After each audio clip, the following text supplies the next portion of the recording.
اور مال جو ہے خرچ کرنے سے ختم ہو جاتا ہے. والعلم یزکو بالانفاق، اور علم خرچ کرنے سے بڑھتا ہے. اب ذرا توجہ سے سن رہے ہیں کہ نہیں؟ مولا علی فرما رہے ہیں اور علم جو ہے خرچ کرنے سے بڑھتا ہے. وصنیع المال یزیل بزوالہ، اور مال کا جمع کرنے والا جب مال ختم ہو گیا وہ بھی ختم ہو گیا. یا کمیلو معرفت العلم دین یدان بہ، اے کمیل دین کی معرفت ایک ایسا علم ہے کہ جس کا اس کو بدلہ دیا جائے گا، جس کی اس کو جزا ملے گی.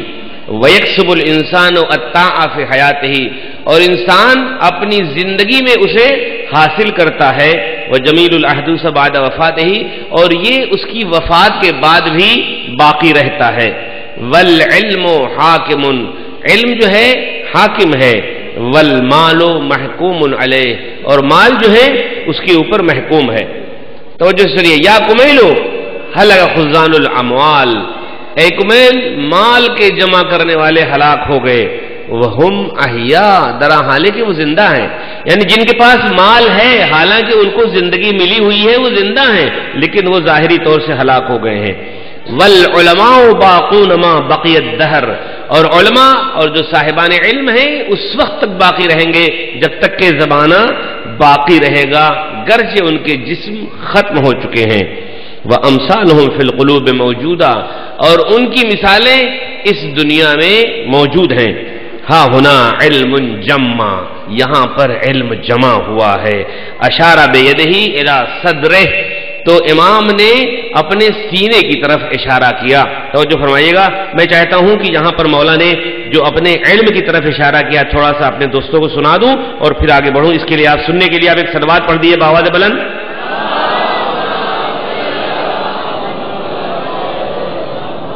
پیغمبر اسلام کی ایک حدیث مولا کائنات فرماتے ہیں اور اس کے بعد کہتے ہیں، جو فرمایا نا میں نے حدیث آپ کے سامنے پڑھی تھی، انا مدینۃ العلم وعلی بابها، بچپن سے سنتے چلے آئے ہیں. دوسری حدیث کیا ہے؟ علمنی رسول اللہ الف باب، اللہ کے رسول نے ہم کو علوم کے 1000 باب کی تعلیم دی. فانفتح لی من کل باب الف باب، تو ہم نے خود سے ان علوم کے دروازوں میں خود سے دروازے پیدا کر لیے. توجہ ہے آپ کی.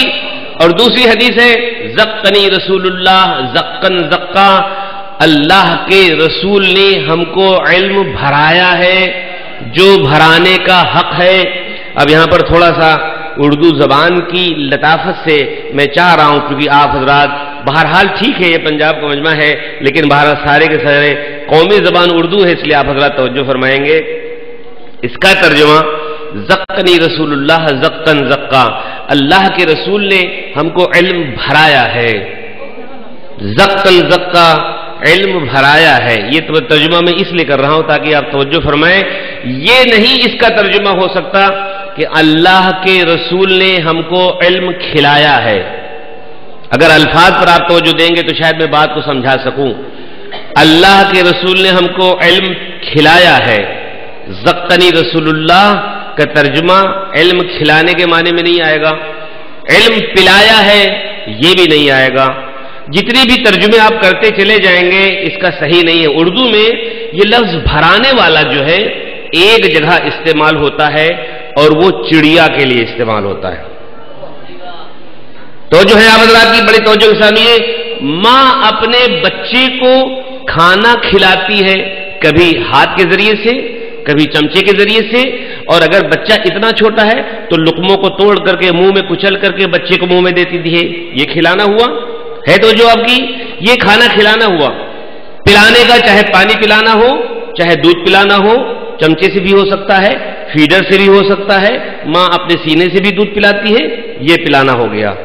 بھرانے کا کام جانوروں میں انسانوں میں اس طرح استعمال نہیں ہو سکتا، کھلانا اور پلانا. بھرانے والا لفظ جو ہے وہ چڑیے کے لیے استعمال ہوتا ہے اردو میں. اب پنجابی میں کیا ہوتا ہے مجھے نہیں معلوم، لیکن میں اس لیے بتانا چاہتا ہوں جو بھی پنجابی میں لفظ اس موقع پر ہوگا اس کو آپ استعمال کر لیجئے گا. تو رسول اللہ نے کیا فرمایا؟ زقنی رسول اللہ زقن زقا. علی نے فرمایا کہ علی نے فرمایا کہ رسول اللہ نے ہم کو علم بھرایا. یہ بھرانے کا مفہوم کہاں تھا ہے؟ جب چڑیا جو ہے اپنے بچے کو اپنے چونچ سے دانے لا کر کے اور بچے کے چونچ پہ ڈال دیتی ہے. کھلانا کیا ہوتا ہے؟ توجہ فرمائیں، کھلانا کیا ہے؟ آپ بازار سے گندم لے کر کے آئے، اس کا آٹا پیسا گیا، آٹا پیسنے کے بعد روٹی ہوئی، روٹی ہونے کے بعد کھایا گیا اور وہ جس کا حصہ ہوا، یعنی اصل گندم جو بازار سے آئی تھی وہ چیز پیٹ میں نہیں گئی ہے. نہیں توجہ رکھیں گے بات وجہ نکل جائے گی. اصل گندم جو بازار سے خرید کر کے لائے تھے اس کو پیسا گیا ہے، اس کو روٹی بنائی گئی، پھر انسان نے کھایا ہے. چاول لے کر کے آئے، اصلی چیز وہ نہیں کھایا گیا ہے، بدل کی صورت ہے. اسی طرح دودھ پلانے کے مسئلے میں گائے کا دودھ ہے، توجہ فرمائیے گا، گائے کا دودھ بچڑا پیتا ہے، لیکن کیا وہی چیز جو گائے کھاتی ہے؟ گائے بھوسا کھاتی ہے، چارہ کھاتی ہے، ہری گھاس کھاتی ہے. جب وہ گائے اور بھینس اس غذا کو کھا لیتی ہے، اس کے جسم کا حصہ خون بنتا ہے، خون سے دودھ بنتا ہے، اور وہ دودھ جب اس کے تھن میں آ جاتا ہے تو بچڑا پیتا ہے. یعنی جو گائے اور بھینس کا بچہ ہے وہ اصلی غذا جو بھینس نے یا گائے نے کھایا ہے اس کو وہ بچڑا نہیں پیتا ہے. آپ توجہ کریں کہ اس نے جو غذا کھائی ہے، جو چارہ کھایا ہے، اس کے جسم کا وہ حصہ بنا ہے، خون بنا ہے، پھر دودھ بنا ہے، پھر جا کر کے اس کی غذا بنی ہے. اس کا مطلب یہ ہے کہ لفظ کھلانے اور پلانے میں اصلی چیز میں تبدیلی آتی ہے. یہ میں آپ کو بتانا چاہ رہا تھا کہ جب اصلی چیز میں تبدیلی آ جائے وہ کھلانے اور پلانے کے مفہوم میں ہوتا ہے. لیکن چڑیا جب دانہ جنگل سے چن کے لاتی ہے تو وہ نہ اس کو توڑا جاتا ہے، نہ اس کو پیسا جاتا ہے، نہ اس کو گھونٹا جاتا ہے، نہ پانی میں ملایا جاتا ہے. جس طرح چڑیے نے جنگل سے، کھیت سے، باغ سے جیسے ہی جو دانہ لیا ہے اسی دانے کو اٹھایا اور بچے کے منہ میں رکھ دیا ہے. کوئی تبدیلی چڑیے نے نہیں کیا ہے. یہی مفہوم علی والے جملے میں ہے کہ رسول اللہ نے ہم کو دانہ بھرایا ہے. مقصد کیا تھا کہ اللہ کے رسول نے جس طرح علم وہاں سے حاصل کیا ہے بغیر کسی تبدیلی کے رسول اللہ نے میرے سینے میں بھر دیا ہے.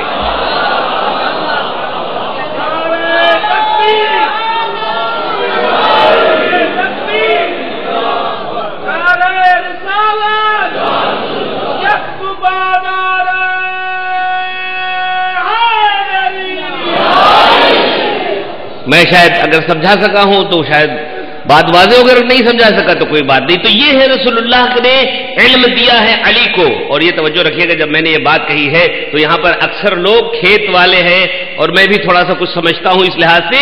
تو زراعت آپ کے پاس ہے، آپ جا کر کے دانہ کھیت میں گندم میں چاول ڈالتے ہیں، لیکن ہر جگہ نہیں ڈالتے ہیں. جہاں زرخیز زمین ہوتی ہے، جہاں سے آپ کو امید ہوتی ہے کہ ہم ایک دانہ ڈالیں گے تو 4 دانہ اگے گا. علی نے کیا کہا تھا؟ رسول اللہ نے مجھ کو علم بھرایا ہے. رسول اللہ نے کہا تھا ہم کو علم بھرایا ہے. اب اگر اس دانے کا مفہوم آپ کے ذہن میں آ رہا ہے تو رسول اللہ نے ایسی ویسی زمین میں دانہ نہیں ڈالا ہے، ایسی زمین میں ڈالا ہے کہ ایک دانہ دے تو 10، 10 دے تو 100، 100 دے تو 1000 رہے گا. کہ رسول اللہ نے ہمیں 1000 سکھائے تھے، ہر دروازے سے ہم نے 1000 خود سیکھ لیے. یہ زرخیز زمین والا مسئلہ ہے. شورا دار زمین پہ اگر کتنی بھی دانے پہ پانی ڈال دیں، کھاد ڈال دیں، چاہے چیز جتنی بھی ڈال دیں، اس میں سے کوئی آپ کو جواب ملنے والا نہیں ہے. تو بس یاد رکھیے گا اللہ کے رسول نے جو دانہ علم کا ڈالا تھا ایسی زمین پر ڈالا تھا جو صرف تراب نہیں تھی بلکہ ابو تراب تھا.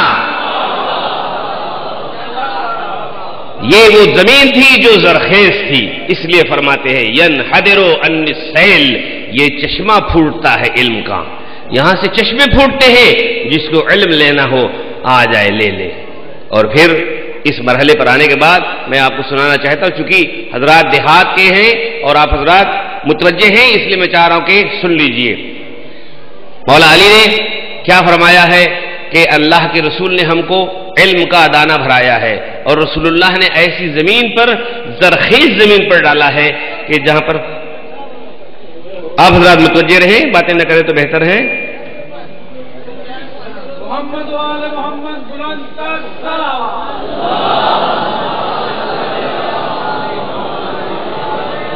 حضرت امام حسین علیہ السلام بلند تر صلوات.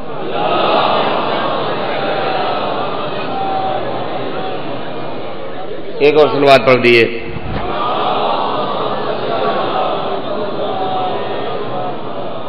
ایک اور صلوات پڑھ دیے.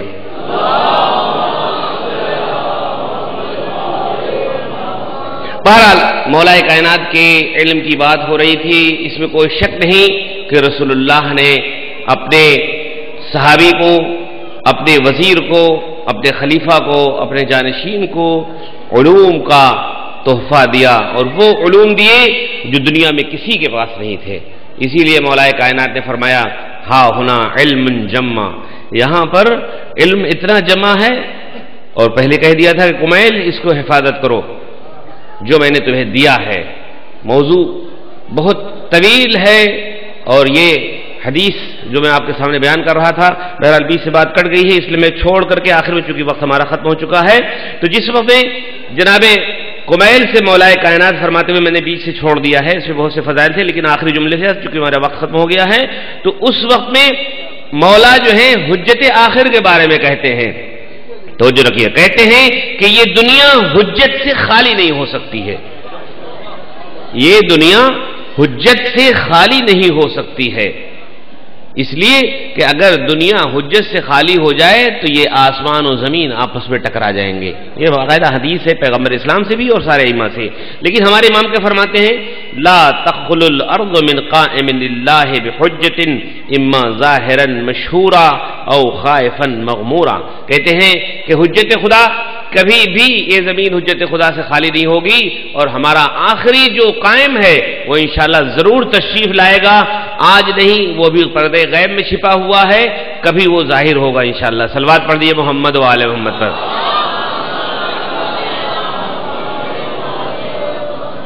وقت مغرب قریب ہے، اور انشاءاللہ شب عاشور کے بھی اعمال آپ لوگ کریں گے، اور 1 بجے رات کے بعد سے مجالس کا سلسلہ پھر شروع ہو جائے گا، اس لیے ربط مصائب کی وجہ سے دوستو عزیزو یہ کربلا کی داستان جو ہم لوگ بیان کرتے ہیں صرف اس وجہ سے کہ اپنے ایمان کو تازہ کیا جائے، اور اپنے ایمان میں جو کمی اور نقائص ہیں اس کو دور کیا جائے۔ دشمن کو یہ چیزیں پسند نہیں ہیں، لیکن بہرحال یہ ذکر حسین ہوتا رہے گا اور ہمیشہ ہوگا، اس لیے کہ جناب فاطمہ زہرا سلام اللہ علیہا کی دعا ہے، یہ دعائے زہرا ہے جس کی وجہ سے یہ ذکر حسین باقی ہے اور ذکر حسین باقی رہے گا۔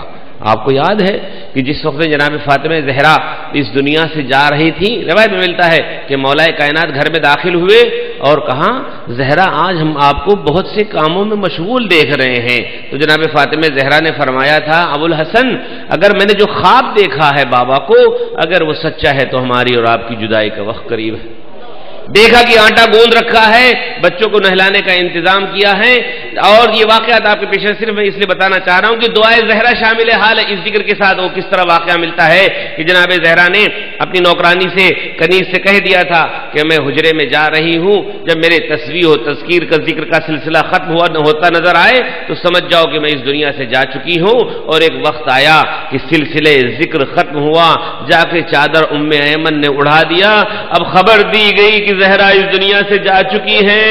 حسنین رونے لگے، مولا کائنات گریا کر رہے ہیں، غسل و کفن کا انتظام ہوا۔ ایک مرتبہ مولا کائنات نے جب غسل دینا چاہا، آہ چیخ مار کر کے باہر آئے، کسی نے کہا علی آپ تو بڑے شجاع ہیں، آپ فاتح خیبر ہیں، تمام جنگیں فتح کی ہیں، آپ غسل زہرا سے رو رہے ہیں؟ کہا خدا کی قسم یہ بات نہیں ہے، آج تک زہرا نے اپنے درد کو چھپایا تھا، جب میں غسل دے رہا تھا پسلیاں ٹوٹی ہوئی نظر آئیں۔ اللہ کو کسی غم میں مبتلا نہ کرے بجز غم حسین کے۔ جناب فاطمہ زہرا کو غسل دیا گیا اور آپ کو کفن پہنایا گیا۔ جب رسم دنیا اور رسم دین کے اعتبار سے چہرے مبارک کے دیکھنے کی بات آئی تھی تو ایک مرتبہ جب بچوں کو دکھایا گیا تو جناب امام حسین علیہ السلام بڑھے اور یہی جملہ کہا تھا مادر گرامی جب تک آپ ہمیں بلائیں گی نہیں ہم آئیں گے نہیں۔ روایت یہ کہتی ہے کہ بندے کفن ٹوٹے، آواز دی میرے لال آ جا۔ حسین آگے بڑھے تھے اور کہا کہ اے حسین میں تیرے ساتھ ساتھ ہوں۔ روایت میں ملتا ہے، یہی میں ربط مصائب کے لیے جملہ عرض کیا تھا دوستو عزیزو کہ ایک مرتبہ روز عاشور جس وقت شمر نے امام حسین کے سر کو تن سے جدا کیا ہے تو روتا ہوا جا رہا تھا۔ کسی نے پوچھا کہ تم کیوں رو رہے ہو، قتل حسین سے کیوں رو رہے ہو؟ تو اس نے کہا خدا کی قسم حسین کے سر کو جدا کرنے سے نہیں رو رہا بلکہ ایک منظر دیکھا جس سے میرا دل ٹکڑے ٹکڑے ہو رہا ہے، جب میں حسین کے سر کو جدا کر رہا تھا، فاطمہ زہرا دانتوں میں انگلیاں دبائے کھڑی تھی۔ اللہ لعنت القوم الظالمین۔